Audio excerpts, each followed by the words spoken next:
기독교식으로 표현한다면 오늘이 성령 강림일입니다.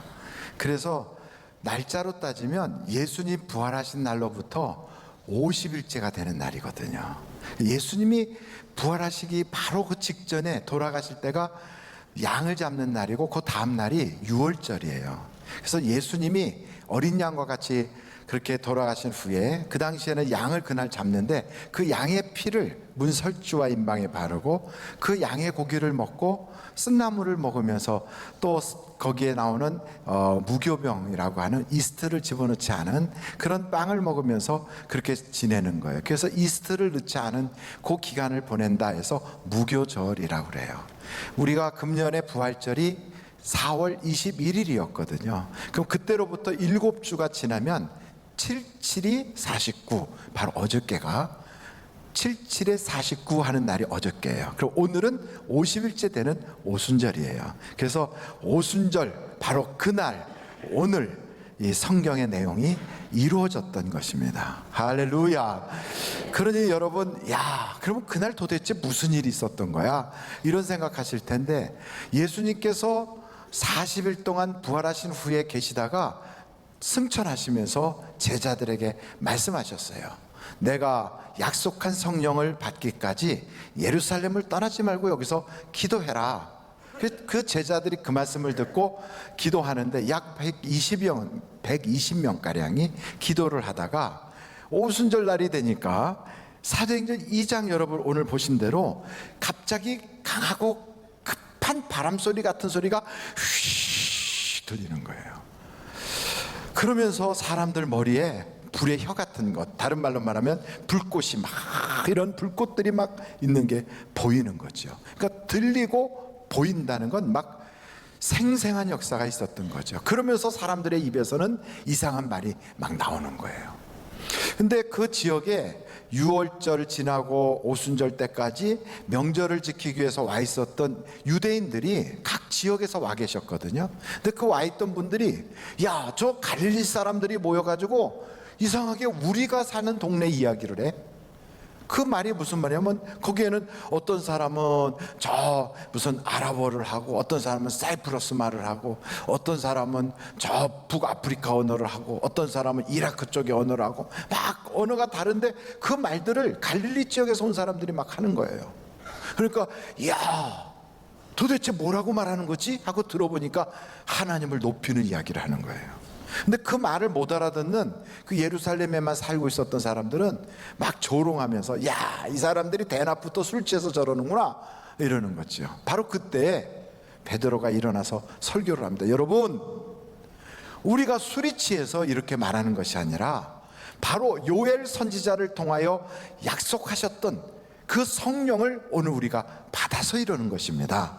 그 성령을 주신 것은 바로 여러분들이 요 며칠 전, 바로 50일 전에 로마 사람에게 맡겨서 십자가에 처형했던 예수 그리스도를 하나님께서 다시 살리시고 그분이 우리에게 약속하신 대로 성령을 보내어 주심으로 오늘 우리가 이와 같이 여러분 앞에서 그 성령의 그 형태가 나타나고 요엘 선지자를 통하여 약속하신 바로 그것을 받게 되었습니다.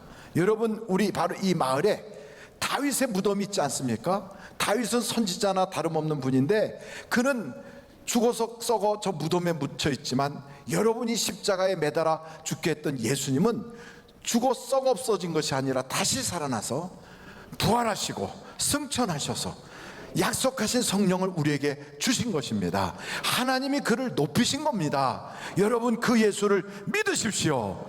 그러니까 그들이 우리가 어떻게 해서 그 하나님이 보낸 그 선지자, 그 메시아, 그 하나님의 아들을 우리가 그렇게 했단 말이요 막 이러면서 형제들이여 우리가 어떻게 해야 구원을 받겠소? 그러니까 회개하고 침례를 받고 예수를 믿으면 성령을 받을 것입니다. 바로 그 이야기예요. 성부 하나님, 성자 예수님, 성령 하나님이 함께 천지를 창조하셨다고요. 그 하나님이 이 바로 오순절에 예수 그리스도께서 보내어 주신다는 그 약속대로 우리 인생의 역사 전면에 성령님이 딱 나타나신 거예요. 그러면서 그 성령님을 우리에게 보내주시면서 그 성령님을 통하여 우리 인류가 누구든지 예수를 믿고 회개만 하면 구원받도록 그분이 진리 가운데로 우리를 이끌어 가십니다. 그래서 여러분, 성령을 받으면 성령께서 우리를 깨닫게 하시고, 바로 예수님을 본 적도 없고 만난 적도 없는데 그분이 날 위하여 십자가에서 물과 피를 쏟아 내 죄를 사해 주셨구나, 하나님이 날 사랑하셔서 예수님을 보내주셨구나, 이런 것이 믿어지게 되는 거예요. 여러분, 성령을 받지 않으면 절대로 믿어지지 않아요. 성경을 아무리 읽어도 성령을 받지 않은 분, 성령이 우리 속에 와 계시지 않으면 깨달을 수도 없어요. 그런데 성령이 우리 속에 와 계시면 하나님의 말씀이 쫙 이렇게 깨닫게 되고, 만난 적도 본 적도 없는데도 그분이 바로 나의 그 모든 죄를 사해 주셨다는 게 믿어지고, 그래서 예수님을 주님이라고 이렇게 부를 수 있는 바로 그런 사람들로 변화되는 거예요. 그러니 여러분, 예수님께서 성령을 보내어 주신다 하고 말씀하신 그대로 열흘 동안 기도했더니 성령이 오셨어요. 그 말은 예수님은 말씀하시면 반드시 이루어진다, 안 이루어진다? 이루어진다. 그러니까 예수님이 하신 말씀은 반드시 이루어지는 거예요. 내가 다시 오리라, 그 이루어지는 거예요. 그러니까 예수님이 다시 이 땅에 재림하신다는 그 말씀도 바로 응답이 바로 이루어질 거예요. 뿐만 아니고 예수님은 우리에게 이렇게 말씀하셨어요. 이 세상에 사람들이 다 살지만 반드시 죽을 것이고 그 이후에는 심판이 있을 것이다.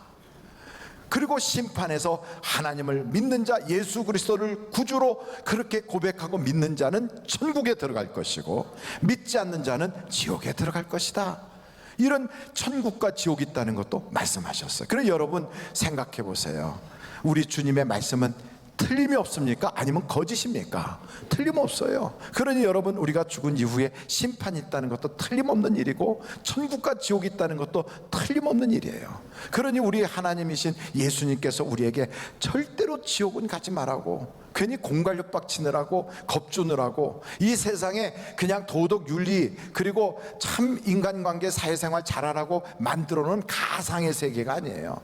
천국과 지옥은 그냥 에휴 어떻게 뭐 그런 게 있겠어, 이게 아니라 실제로 존재한다고요. 그래서 여러분 성경을 한번 찾아보시겠습니까? 마태복음 5장 29절로 30절이에요 같이 한번 읽어보겠습니다. 시작.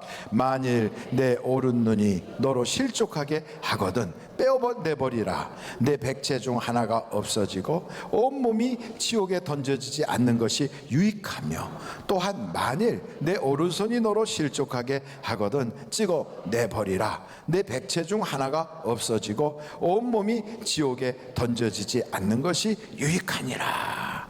그러니까 예수님이 절대 지옥은 가지 마라. 심지어 눈이 뽑히는 한이 있어도 그게 하나 없어서 그냥 살다가 불편하게 살다가라도 절대 지옥은 가지 마. 손이 잘못하면 그걸 찍어내는 한이 있어도 그래도 지옥은 가지 마. 그러니까 지옥은 절대 사람 살 것이 못 돼. 이거를요 마태복음 5장에만 한 번 기록해 놓은 게 아니에요. 이 마태복음에 세 군데나 계속해서 기록을 해. 한번 한 곳을 더 볼게요. 18장 보겠어요. 마태복음 18장 8절서부터 10절까지 읽겠습니다. 시작. 만일 내 손이나 내 발이 너를 범죄하게 하거든 찍어내버리라. 장애인이나 다리 저는 자로 영생에 들어가는 것이 두 손과 두 발을 가지고 영원한 불에 던져지는 것보다 나으니라. 만일 내 눈이 너를 범죄하게 하거든 빼어내버리라. 한 눈으로 영생에 들어가는 것이 두 눈을 가지고 지옥불에 던져지는 것보다 나으니라. 또 10절이에요. 다 같이 시작. 삼가 이 작은 자 중에 하나도 없인 여기지 말라. 너희에게 말하노니 그들의 천사들이 하늘에 계신 내 아버지의 얼굴을 항상 배옵느니라. 그러니까 하늘나라와 지옥이 가상의 세계가 아니라 실제라는 거예요. 그러니까 절대로 지옥은 가지 마라 이 말이에요. 아니 왜 그렇게 지옥 가지 말라고 그러나? 지옥도 사람이 가는 데라면 그래도 사람 살만하니까 가지 않겠나, 이런 생각하는 분들도 혹 계시겠어요? 그래서 거기가 사람 살만한 곳이 아니라는 걸 어떻게 아느냐? 마태복음 25장 41절을 보세요. 같이 한번 읽겠습니다. 시작. 또 왼편에 있는 자들에게 이르시되 저주를 받은 자들아 나를 떠나 마귀와 그 사자들을 위하여 예비된 영원한 불에 들어가라. 그러니까 지옥이라는 데는 사람 살 곳이 못 돼요. 마귀와 그 사자들, 흉악한 귀신들, 아주 더러운 영들이 거기에 그냥 드글드글한데 거기 어떻게 사람이 들어가 살겠어요? 그러니까 도저히 거기에는 사람 살 곳이 아닌 거예요. 그러니까 이런 끔찍한 곳이니까 너는 절대로 거기는 가지 마라 이거죠. 근데 지옥을 가지 않을 방법이 뭐냐? 그 악한 마귀, 그 귀신, 그 흉악한 그런 저 영들, 그걸 줄줄줄 끌려서 들어가는 이유가 거기는 그것들이 갈 때 그 사람, 그 저 악한 마귀들에게 속한 것들은 다 끌려가는 거예요. 그러니까 거기에 속하지 않으려면 뭘 해야 되느냐? 성령 받아야 되는 거예요. 여러분, 성경에 뭐라고 돼 있냐면 물과 성령으로 거듭나야 천국에 들어갈 수 있대요. 그러니까 물과 성령으로 거듭나야지 갈 수 있는 거예요. 그래서 성령을 받아라. 그래서 성령을 받아라. 그래서 성령을 받으면 두 가지가 나타나는 게 있어요. 하나는 은사가 나타나고 하나는 열매가 나타나요. 그래서 은사에 대해서는 다 아시다시피 고린도 전서 12장에 나와 있고요. 또 한 구절은 로마서 12장에 나와 있어요. 근데 거기에 은사에 대해서 쭉 나오는데, 은사는 성령이 자기 뜻대로 주시는 거예요. 그러니까 성령이 우리에게 딱 오시면 성령의 뜻대로 우리에게 각각 주시는 거예요. 은사를 다 이렇게 뜻대로 주세요. 그래서 어떤 사람은 그 성령의 뜻대로 방언의 은사를, 예언의 은사를, 영분별의 은사를, 이런 거 주시는 거예요. 그런데 성경에 어떤 분들은 이래요. 아유 목사님, 그 성령 은사는 이미 끝났어요. 그거 언제 끝났대요? 하고 물어보면 그래요. 사도시대 때 성령의 은사가 나타나고 그 이후에는 다 끝났어요. 이렇게 주장하는 분들도 계세요. 주로 장로교 쪽에서는 그렇게 주장하는 분들이 많아요. 이유가 있어요. 왜냐하면 성경에 그렇게 나와 있는 구절이 있거든요.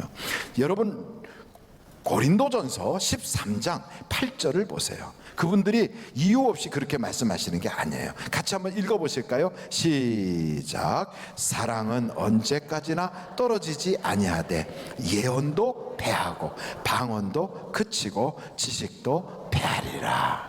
그러니까 방언이나 이런 건 그 당시에 전도하고 선교하라고 준 건데, 그 시대가 지나서 지금은 통역관도 있고 다 문화가 발달돼서 지금은 그게 필요 없다. 이래가지고 성령의 은사는 사도시대 때까지 있고 그 이후에는 그게 다 패하고 끝난 것이다. 이렇게 주장하는 분들이 있어요.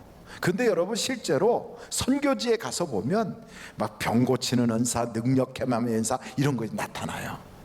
그리고 전도를 열심히 하는 현장에서는 아직도 성령의 은사들이 막 부릴듯 일어나요. 그리고 전도하는 사람들이 이 사람이 예수를 믿어야 되는데 잘 못 믿어서 자꾸 하는 사람, 하나님 이에게 하나님의 능력이 나타나게 해달라고 구하면 갑자기 이 사람이 입에서 막 혀가 꺾이면서 방언이 터지는 수도 있고 막 이런 은사들이 생긴다고요. 그래서 왜 하나님의 은사는 나타나는가? 성령의 뜻이 그거예요. 구원받게 하고 전도하게 하고 선교하게 하는 그 선교의 현장에서는 아직도 나타나. 그래서 여러분, 전도를 많이 하는 교회에서는 성령의 은사가 막 부릴 듯 일어나는데, 전통적으로 가만히 있는 교회는 성령의 은사가 별로 안 나타나요. 그래서 보면 그 교회가 전도를 많이 하는지 그렇지 않은지를 쉽게 알 수 있어요. 그러나 여러분, 이런 은사는 그 은사 자체로서 구원을 받았다 안 받았다 이걸 말해줄 수는 없어요. 왜냐하면 마귀들도 비슷한 일을 해요. 여러분, 중들도 방언 비슷한 걸 해요. 무당들도 귀신 쫓아내요. 체면수라는 사람도 그 비슷한 짓을 해요. 그래서 이런 형태를 가지고는 그게 하나님의 역사인지 아닌지를 구분할 수가 없어요. 그러니까 성령의 역사를 통하여 은사가 나타난 것은 세 가지의 특징이 있어. 첫째는 성령의 은사를 통하여 나타난 것은 회개가 나오게 해요. 죄를 회개하게. 두 번째는 하나님을 높이게 돼요. 셋째는 전도하게 해요. 이것이 바로 성령의 은사를 하나님이 주신 거라고요.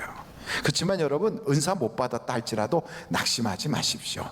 하나님은 은사로 우리를 판단하지 않고 열매로 판단합니다. 열매로. 그래서 중요한 건 뭐가 더 중요하냐? 열매가 중요합니다. 성령의 열매를 맺을 수 있기를 간절히 바랍니다. 그래서 하나님은 우리에게 뭐라고 말씀하시냐면 열매로 그를 알지니 그랬어요. 가시나무에서 무슨 열매를 따겠어요? 포도나무에서나 포도를 따는 거지. 열매가 딱 맺혀진 걸 보면 그게 무슨 나무인지 아는 거죠. 여러분, 복숭아가 열렸다. 무슨 나무? 예? 여기서 어떤 사람이 배나무 그러는 것 같았어요. 다시 한번, 사과가 열렸다. 죄가 열렸다. 죄나무도 있구나. 근데 어찌됐든 여러분, 열매를 보고 아는 거예요. 근데 성령의 열매는 사랑, 희락, 화평, 자비, 양성, 충성, 오래 참음, 그리고 온유, 절제, 이런 것들이 막 나타나잖아요. 이런 모습들은 자기의 본성하고는 전혀 다른 새로운 모습으로, 새로운 인격으로 변화된 그 결과란 말이죠. 아무리 예배당에 다닌다 할지라도 그 사람이 바뀌지 않으면 그 사람의 운명과 그 사람의 모든 그 인생은 절대로 바뀌질 않아요. 그런데 성경을 보니까 성령이 우리에게 딱 오시면, 보라, 이전 것은 지나갔으니 새 것이 되었도다, 그러면서 새로운 피조물이 됐다고 말씀하는 거예요. 여러분, 같이 고린도 후서 5장 17절 한번 보시겠습니다. 다 같이 한번 읽어보겠습니다. 시작. 그런즉 누구든지 그리스도 안에 있으면 새로운 피조물이라. 이전 것은 지나갔으니 보라, 새 것이 되었도다. 새 것이 됐고 새 피조물이 됐대요. 한번 여쭤볼게요. 뱀이 말이에요, 아주 그냥 이렇게 겨다니는 뱀이 허물을 싹 벗었어. 그러면 새 피조물이 된 건가요? 아니, 여전히 뱀이에요. 아유, 한 번 벗어는 안 되겠구나, 그래갖고 껍데기를 또 벗었어. 그래도 뱀은 뱀이에요. 그 뱀이 물을 먹으면 그 물은 독을 만들어요. 근데 소는 물을 먹으면 그 소는 젖을 만들어요. 우유를 만들어요. 새로운 피조물이 됐다는 것은 뭐냐? 뱀이 소가 되는 것이 새로운 피조물 되는 거예요. 여러분, 우리가 이 세상에서 뱀이 소가 되는 걸 보신 적 있나요? 없어요. 그렇게 될 수가 절대로 없어요. 어떻게 하지 않는 한? 다시 태어나지 않는 한. 뱀이 소로 다시 태어나면 소가 될 수 있겠지. 그래서 성경은 우리에게 뭐라고 말씀하시냐면, 거듭나야 천국에 갈 수 있다는 거예요. 다시 태어나야 된다는 거예요. 그래서 뱀과 같은 인생을 살던 사람이 소와 같은 인생으로 확 완전히 새로운 피조물이 되려면 다시 태어나야 돼요. 다시 태어난다는 건 그의 인생관이 바뀌고 가치관이 바뀌고 그의 세계관이 바뀌어야 다시 태어나게 되는 거예요. 전에는 자기 인생의 가치관이 돈이면 최고지, 뭐니 해도 그래도 권세가 있어야 돼, 사람은 말이야 많이 배워서 학문이 그래서 학위가 쫙 있어야지, 이런 생각을 가지고 가치를 그걸로 뒀던 사람이 가치관이 딱 바뀌는 거예요. 아니야, 내 인생의 최고의 가치는 하나님이 평가해 주는 거야. 이렇게 바뀌는 거예요. 이렇게 바뀌지 않으면 이 사람은요, 아무리 교회 와서 책 몇 권 더 읽고 목사 설교 몇 번 들어서 모양은 그렇게 비슷하게 될지라도요, 바뀌질 않아요. 뱀이 껍데기 벗어진 것처럼 여전히 독이에요. 그래서 아주 독하게, 아주 막 악바리같이, 아니 아주 세상을 막 이러고 악을 물고 세상을 살아간다고요. 자기만 알고 남을 짓밟으면서 성공이 최고지. 그래서 인생이 뭐냐? 일단 성공해놓고 봐야 돼. 그래서 남들이 내 성공하는데 보태준 게 있어, 내가 꽉 밟고 올라가야지, 이런 생각이에요. 그런데 인생관이 바뀌는 거예요. 아니야, 하나님은 나에게 사명을 주셔서 내가 가야 될 내 길이 있고, 내가 지켜야 될 믿음이 있고, 내가 싸워야 될 선한 싸움이 있는 거야. 나는 이 인생이 여기서 끝이 아니라니까, 하나님 앞에서 평가받아야 된다니까. 이런 생각으로 인생관이 바뀌어야 돼요. 어떤 사람은 이 세상이 단 줄 알아요. 그래서 야, 사람은 말이야 죽은 다음에 뭐가 있는지 어떻게 알아? 이 세상이 다지. 이랬던 사람이 아니야, 이 세상은 그냥 나그네 길이야, 지나가는 거야, 영원하지 않아. 내가 갈 곳은 저 영원한 천국이 내가 앞으로 가야 될 목적지야. 인생관이 다 바뀌고 가치관이 바뀌고 세계관이 딱 바뀌면 이 사람은요, 전에는 돈만 알고 살고 성공만을 향하여 살고 자기의 출세만을 향하여 달려가던 사람이요, 싹 달라져. 그래갖고 갑자기 이 사람이 사랑이라는 것을 하기 시작하고 온유해지고 양보하고 선을 베푼다고 그러고 사람이 이상하게 달라져요. 그럼 남들이 그래요. 아무개가 죽을 때가 됐나 봐. 이상하게 요즘 변했어. 그 사람 옛날에 말이야 그냥 바늘로 찔러도 안 들어가던 사람 아니야. 근데 요즘은 사람이 나사가 풀렸어. 멍청해졌어. 못 쓰게 됐네. 사람들이 그래요. 전에는 딱 입만 열면 독이 팍 나왔어요. 근데 어느 때부턴가 이 사람은 자기를 다 줘. 소처럼 가죽도 주고 뿔도 주고 젖도 주고 살도 주고 다 주네. 달라졌어. 완전히 새로운 피조물이 된 거예요. 새로운 피조물. 사랑하는 성도 여러분, 하나님은 우리가 그리 되기를 원하신다 이 말이에요. 그렇게 될 때 새로운 피조물로 변화받으면 운명이 바뀌어. 인생이 달라져요. 결과가 달라져요. 하나님이 책임져 주는 인생으로 바뀌기 시작하는 거예요. 전에는 돈은 있었지만 불행해요. 전에는 성공을 했지만 마음은 허전해요. 전에는요 남들이 막 부러워하는 것 같지만 그 자신은 가시덤불 속에 있는 것과 같이 외로워. 힘들어. 견딜 수가 없어. 허무해요. 근데 지금은 세상 사는 게 참 재밌어. 의미가 있고 편안해. 그리고 자기도 모르게 노래가 나와. 나의 갈 길 다 가도록 예수 인도하시래. 남들이 볼 때는요 저 양반이 약간 나사가 풀렸어. 달라졌어요. 이전 것은 지나갔으니 보라 새 것이 되었도다. 여러분 새 것이 되기를 간절히 바랍니다. 거기서 나타나는 게 자비, 양성, 충성, 온유, 절제, 그리고 사랑, 남들과 화목하게 하는 화평, 이런 것들이 막 맺어지는 거예요. 그러니 여러분 이런 열매가 막 맺어지면요 하나님이 보시고 잘했다 그러죠. 제가 어느 집회에 갔더니 그 집회에 암병으로 앓고 있는 두 자매가 왔어요. 근데 두 분이 막 와서 징징 울어요. 눈물을 뚝뚝뚝뚝 떨어뜨리고. 왜 그러는가 봤더니 더 이상 의료 방법으로 치료할 수가 없어서 그래서 모든 치료를 중단했어요. 몸에서 받아들일 수가 없고 그것을 이겨낼 수가 없어가지고 치료를 중단한 사람 두 분이다. 그리고 막 울어. 그래서 제가 그랬어요. 왜 우시냐고. 그랬더니 저를 째려보더니 또 울어. 아니 사람이 지금 이 지경이 됐는데 눈물이 안 나겠냐고. 아프고 힘든데. 그리고 병원에서 주는 약은 마약밖에 안 주는데 진통제라고도 안 들으니까 아주 그냥 마약이나 먹고 그냥 그러다 죽을 때까지 그거 먹고 죽으라 이렇게 하고 있는데 사람이 가슴이 아프지 않냐고. 목사님 보세요. 우리가 아직도 이렇게 젊은데. 그래서 제가 그랬어요. 마귀가 그 병을 주고 지금 자매들이 하는 그 모습을 보면 마귀가 얼마나 행복해 하겠느냐고. 마귀는 울게 하려고 줬고 고통스럽게 하려고 주고 불행을 느끼게 하려고 줬는데 불행을 느끼지 고통스럽지 울고 살지 세상 어둡게 살지 마귀가 막 좋아서 쾌재를 부르겠네. 그럼 성령이 내 속에 있다면 그렇게 하겠는가? 성령이 내 속에 있다면 아이고 내가 지금 죽어도 천국에 가는데 내가 이걸 몰랐다면 난 지옥 갈 사람인데 하나님이 나로 하여금 이 질병 때문에 하나님 믿게 하고 예수 믿게 해서 천국에 가게 하시니 얼마나 감사한가? 이렇게 생각을 바꿔보라고. 그리고 감사해 보세요. 그리고 천국 갈 생각으로 한번 웃어보세요.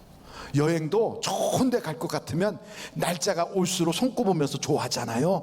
천국이 얼마나 좋은데 손꼽으면서 감사해요. 나를 째려봐. 아니 진짜로 한번 감사해보고 진짜 행복해보라고.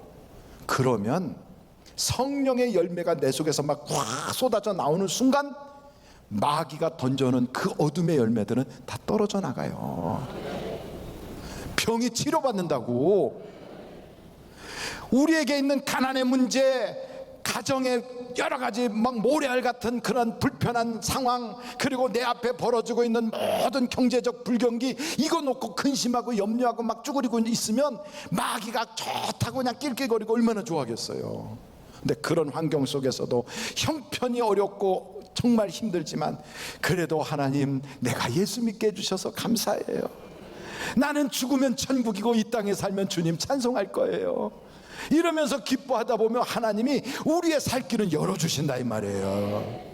여러분, 예수를 믿으면 구원해 준다는 말이, 구원이 죽어서 천국 가는 것만 구원입니까? 먹고 살게 해주는 것도 구원이고, 병에서 고쳐주는 것도 구원이고, 가정 깨지려는 거 회복시켜주는 것도 구원이고, 사람이 죽을 지경이 든 것에서 건져주는 것도 구원인데, 그러니까 여러분, 세상에서 성령의 열매가 막 확 올라오면 이 세상에 감당할 자가 없는 거예요. 그래서 성경 갈라디아에서 보니까 이런 열매들은 세상에서 금할 수가 없느니라 그랬어요.